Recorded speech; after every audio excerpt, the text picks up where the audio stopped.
GovX Show. I'm James Smith, Content Director of the GovX Digital Conference in November. I think I'm as surprised to be here as you are as we crack our 6th episode together. Apparently that's a significant podcasting milestone, as most podcasts don't actually get that far. Clearly this podcasting business has kind of low expectations that perfectly suit my skill sets. Attentive viewers will see that I'm in a celebratory mood and that the shirt is back from episode 1. Apologies to listeners, but it's a lovely silk batik number from Java. If that's not enough to mark the occasion, well, we've pushed the boat out all the way to Canada for our first international interviewee. Today we've got Liz McKeown from the Digital Academy at the Canada School of Public Service. Liz was formerly the CIO of Shared Services Canada, and for the last 20 years has held a variety of senior management positions in Canada's federal government. Ever the cosmopolitan, I tried very hard to get her to say a boot. Let's see how I got on. Liz, it's great to have you join us on the GovX Show today. Obviously, very excited to have you join us for the conference, but why don't you tell us a little bit about who you are, what your role is at the Canada School of Public Service? Yes, and it's a pleasure to be invited. So I'm currently a faculty member at the Canada School of Public Service. So that's a school set up specifically for doing broad-based horizontal training across the Canadian public sector. And I'm within a niche part of that school, the Digital Academy, where our mandate is to raise the digital acumen of the public service. So I'm here for a 2-year stint, super lucky. I'm 1 year in, and I'm designing and delivering and iterating and improving frequently content across the public service and having the chance to work with lots of other jurisdictions as well. My background prior to that is I was a CIO for 3.5 years in a very grueling IT department in the federal public service, which was super exciting and got lots done, but this is a little bit more fun for a short period. Great. And so obviously when you're not at the Canada School of Public Service, what do you like to do away from work? So I live a very non-digital life away from the office. I live about half an hour outside of our nation's capital on a nice piece of property, 4 acres on the water. I do a lot of gardening, not so much help from my family for the gardening part, but we all really like to be out on the water, canoeing, stand up board, and like to be out on the water in the canoe with my dogs. You've just described sort of, I guess, an Englishman's fantasy of what the Canadian sort of lifestyle is like. So I'm extremely envious. But so obviously Canada's a pretty big place. But what would you recommend in terms of local attractions to our audience if they were predisposed to book tickets and fly across to see you? So obviously you have to spend time in Ottawa. It's a nation's capital, and like every nation's capital, we have the ability to spend money because we know tourists are coming. So it's more beautiful than every other city in the country. But I think it's super important. I'm a fairly avid cyclist, but it's important to take the time to tour the city on bicycle, because you get a very different lens, and you can get to all the major attractions, museums, parliament buildings on the bike routes, and the bike paths are fabulous. We have beautiful landscapes here, best seen on a bike.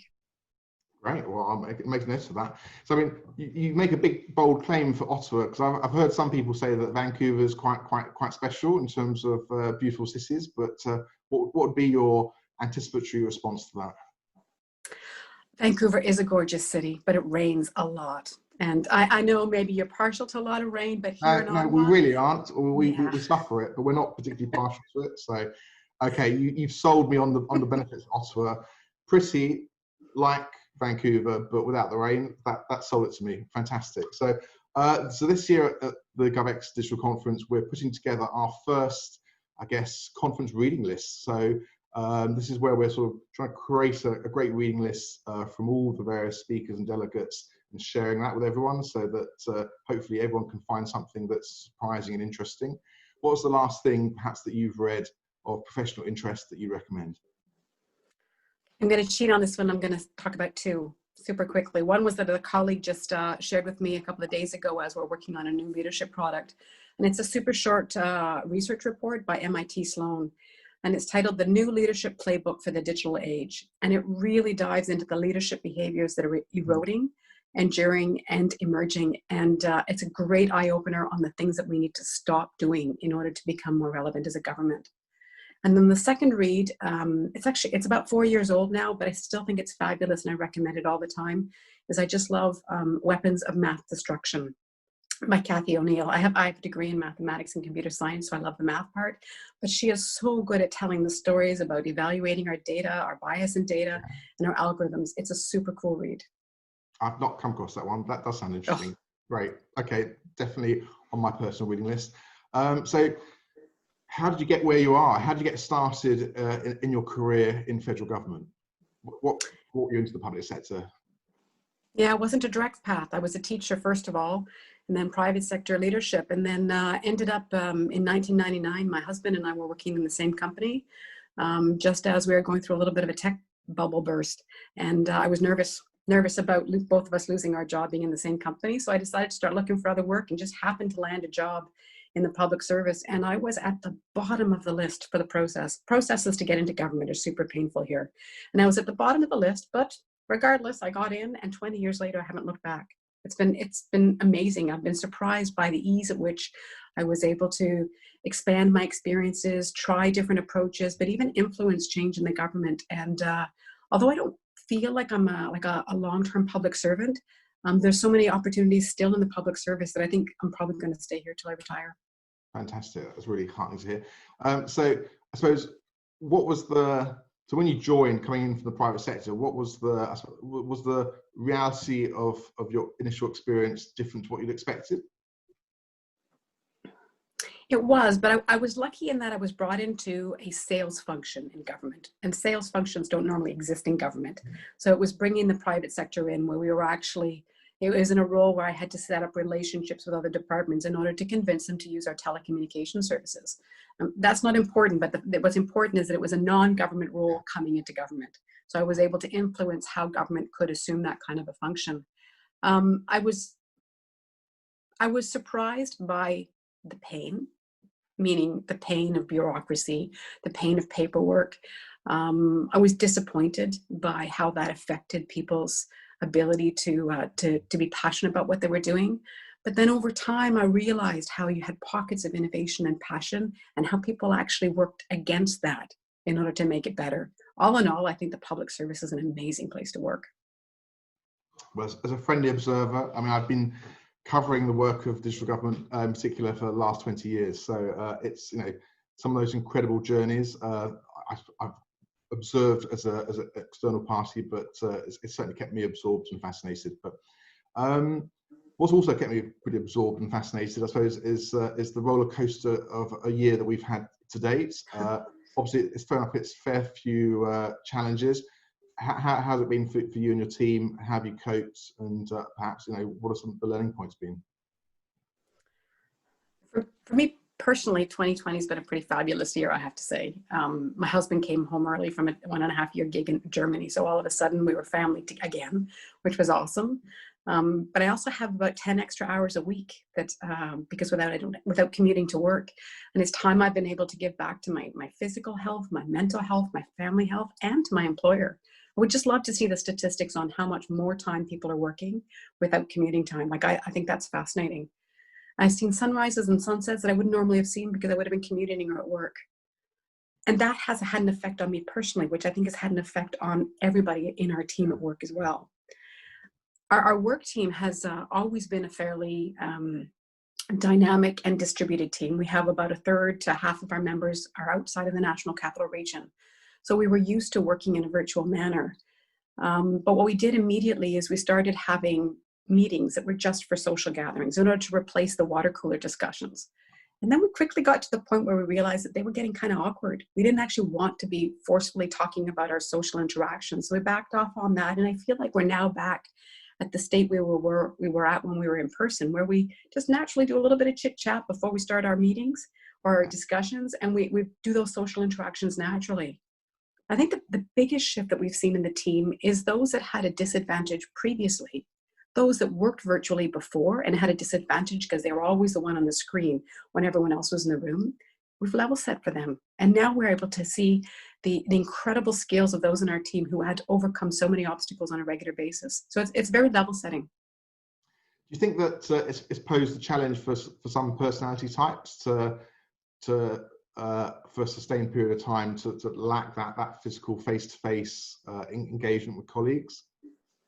Oh, I think a lot of people are really challenged with that. Absolutely. I mean, I'm lucky because I'm an introvert. My preference is to be on my own, but I know that for some people having that face-to-face interaction is super important. And love Zoom, love Teams, but it's just not the same thing. So I think some people are having a really hard time with that. Absolutely.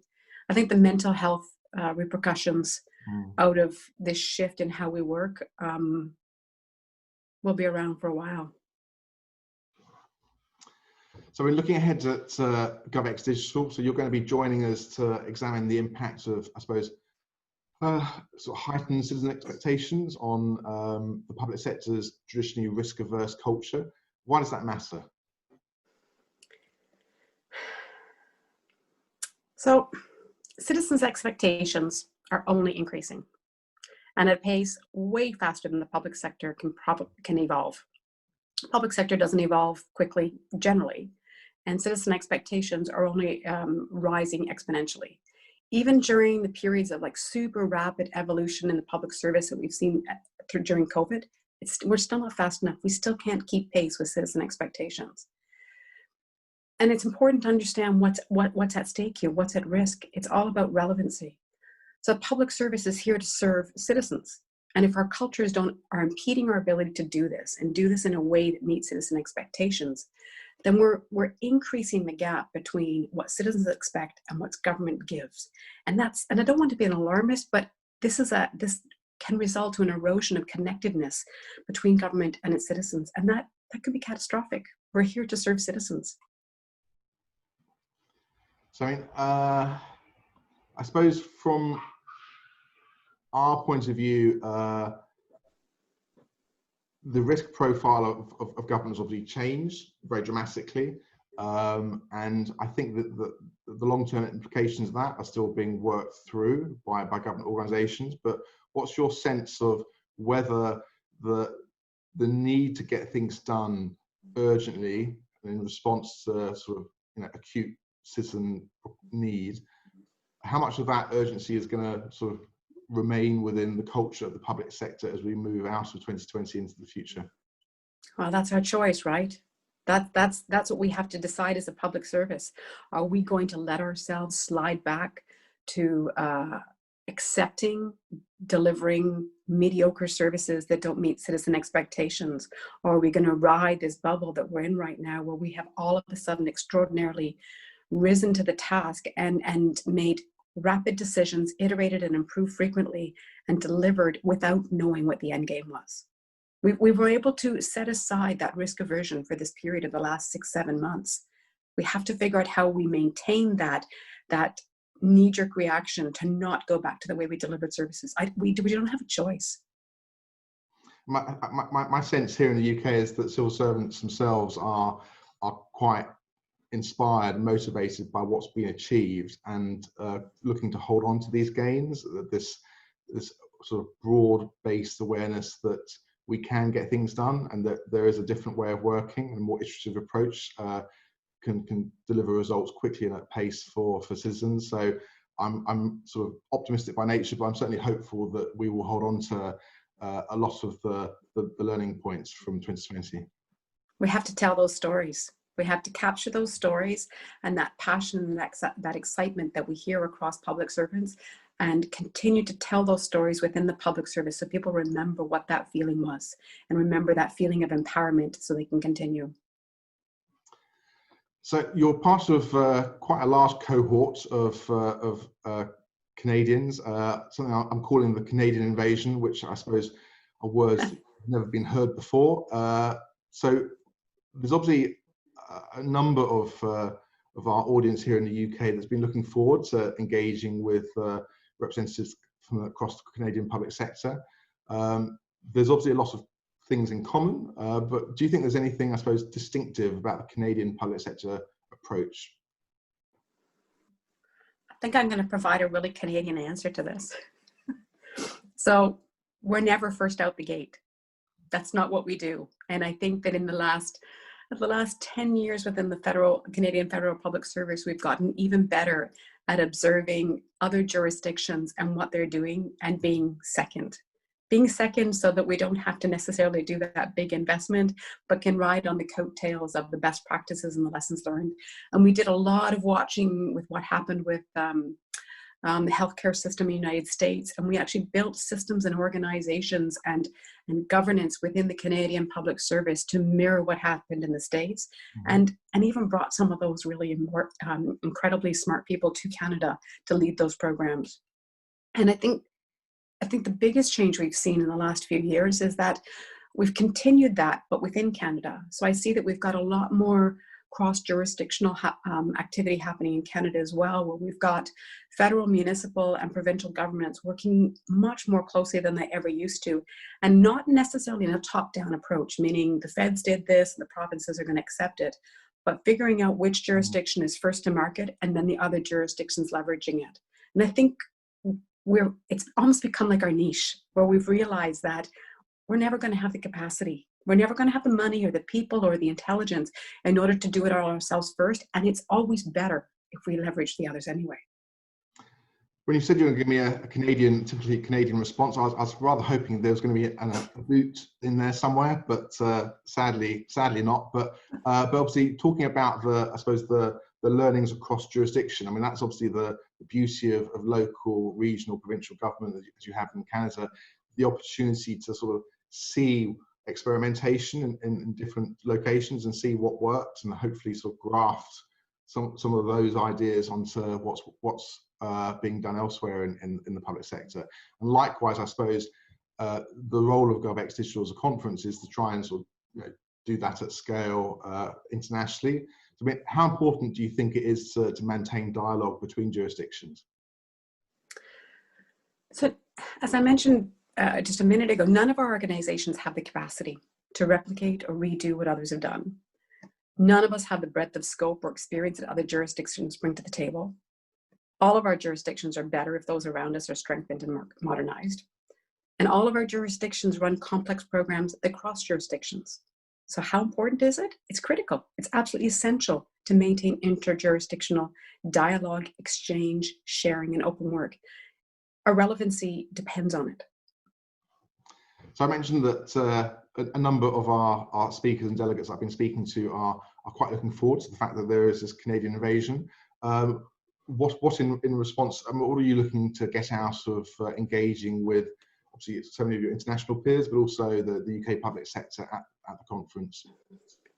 So what I like to get out of every day, I want to get out of this conference on steroids. I want to hear good stories. We talked a little bit before about good stories to help engage public servants, but good stories to help public servants understand why a switch to delivering and designing services that meet citizen expectations is absolutely critical. So I want to hear good stories from other jurisdictions that I can share in the classroom and build into our content. But as well, I want to share stories from Canadian jurisdictions as well, because I would suspect that this is a need everywhere. And those stories of change, that they help people pivot. I want to know about people's changes, the stories around failure, around pivoting, around challenges, success, and of course, around courage, because it's very difficult, it's courageous when public servants step up and change. I also want to, I don't get out much. even pre-COVID, I don't get out much. So I want to get out of my Canadian bubble here, and I want to feel global in order to make sure that I continue to act globally. I don't act as globally as I'd like, so this is an opportunity for me. And lastly, I want to get feedback on my message. I want to get feedback on my positions, my theories, etc. Am I on the right track? Do my stories resonate with you? And if not, then figure out how to pivot and change in order to make it fit a better audience. I like storytelling. I think we can help you with the global aspect, certainly. I think we're currently up to about 20 countries represented. So obviously there's bucket loads of Brits, but there's plenty of perspectives from the wider world. I'm really excited to sort of bring them all together.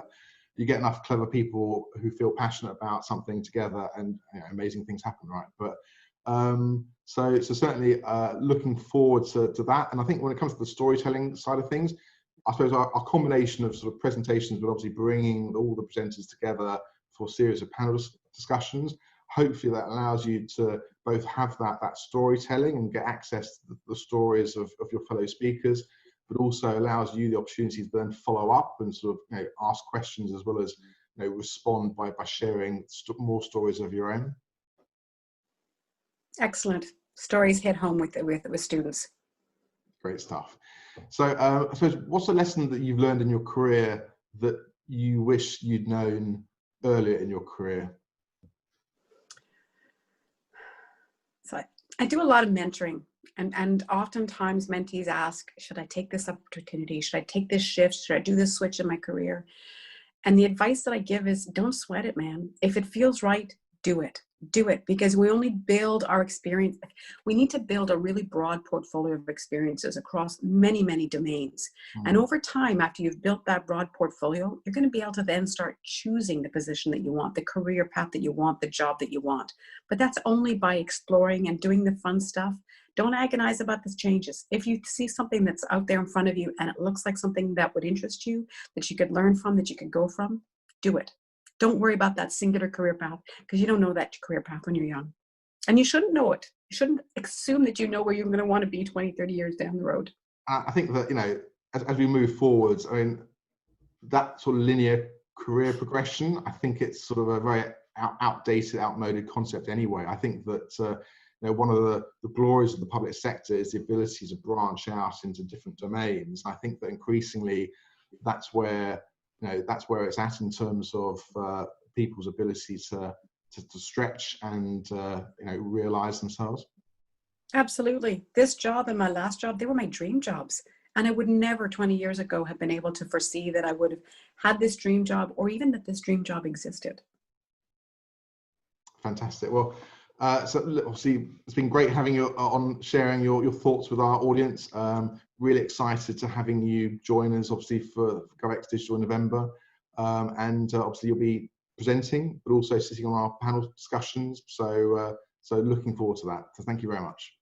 Thank you.